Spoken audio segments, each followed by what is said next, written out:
জোট রাজত্ব উংফ্রু তিনিনি হাই সালনো 13 जना শহীদ উংমানি আবনো রুবিনো সিপিএম পার্টি অফিস থুই কোঠার থুইনাই রংনি সালনো পালাই লাইখা সিপিএম नि আদং রক তে সিপিএম তাংফাং জিতেন্দ্র চৌধুরী বো ফাইমানজাক ফাইকা ও পান্ডাও ব্যুরো রিপোর্ট ত্রিপুরা নিউজ 8 আজ 12 অক্টোবর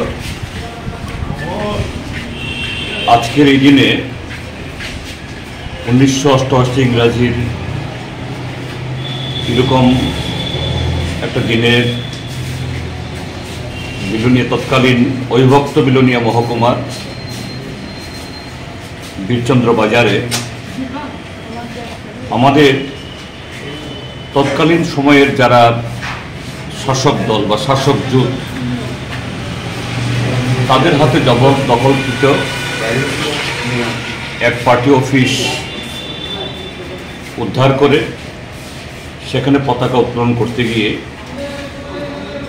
সেখানে যারা উপস্থিত আমাদের কমরেডগণ কমরেড শ্রীদাম পাল, ছত্রমণি মুরার সিং সহ আরও 9 জন এবং কমরেড শ্রীদাম পালের 2 জন দেহরক্ষী তারা ঘাতকদের হাতে নিহত হন।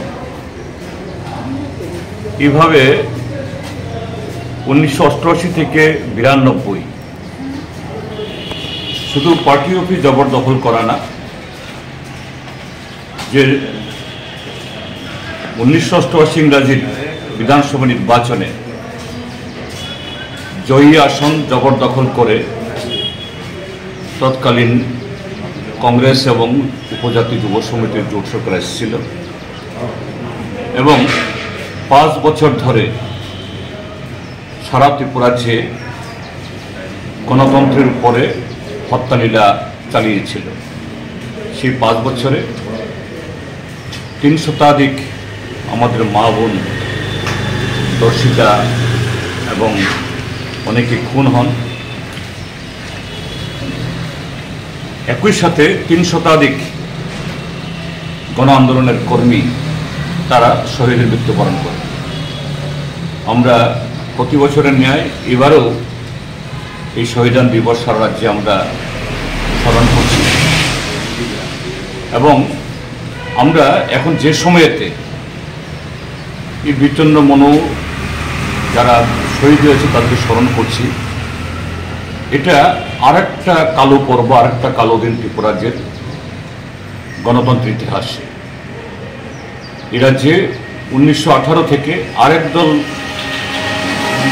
এই ক্ষমতায় এসছে, মিথ্যা প্রতিশ্রুতি, প্রলোভন এবং সমস্ত সরকারি মেশিনারিকে কবজা করে।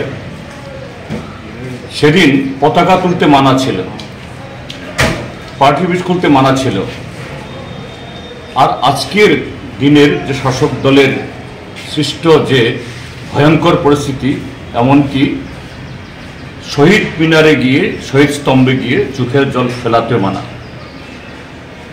প্রতি বছরের ন্যায় আমাদের আজকে বীরচন্দ্র বাজারে যেখানে শহীদ সৌধ তৈরি করা হয়েছে সেখানে কর্মসূচি গ্রহণ করার কথা ছিল, কিন্তু শাসক দলের চাপে এই রাজ্যের প্রশাসন আমাদের সে অনুমতি দেয়নি। এরকম ঘটনা প্রায় প্রতিনিয়ত ঘটছে।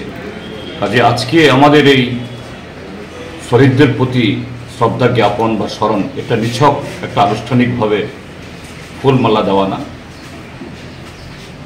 গণতন্ত্র পুনরুদ্ধারে, আইনের শাসন ফিরিয়ে আনার জন্য আজকের যে এই বর্বর শাসক দল তাদের বিরুদ্ধেও সর্বাত্মক প্রতিরোধ গড়ে তোলার জন্য জনগণকে নিয়ে আমাদের অঙ্গীকার এবং সে লড়াইয়ে এই রাজ্যের মানুষকে মুক্তিদানের মধ্য দিয়েই আমরা শহীদদের প্রতি আমাদের সর্বোচ্চ শ্রদ্ধা জ্ঞাপন করব। বীরচন্দ্র মনুর শহীদ অমর।